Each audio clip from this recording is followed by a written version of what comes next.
বলি কয় গো খোকার মা, বলি হদদির মা, গদগদির মা, টুনটুনির মা, ফুলকলির মা, টুকটুকির মা।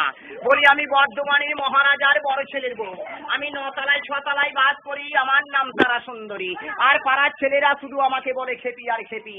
বলি মটর কলাই গোল গোল খেপি বাজায় ফুটো ঢোল। আর এই ছোলা কলাইয়ের মুখটি সরু, খেপির নাম গল্পতরু। বলি ড্যাং ড্যাং ড্যাং জামাই নিশেছে, ফ্যান খাবারে ডাবাটা ভেঙে ফেলেছে, পান খেয়েছি, দুধ ফেলেছি, রাত করেছি ছোলা। আমার বন্ধুর নাম দেখেছি মুড়ি ভাজা খোলা। হাটে গেলাম, বাজারে গেলাম, কিনে আনলাম লাউ। আর বোধের বাবা লাউ খেয়ে করছে হাও হাও। আমারই একটা পাট ছিল, কু কু করে যাচ্ছিল। সেই পাটটা কি হলো, পাটনা ঢাকা বউ মূল্য। সাপের গলায় বংশীমালা, ব্যাঙের গলায় বাতি, ফুক ফুকাতে ঘর করেছে যাবো গয়া কাশি। আরে খিচাক দৌমি 1 পোচা লেন নপা গম, ভেজে কেতালিয়ে মারো ঘুম, খাও রুটি আলুর দম।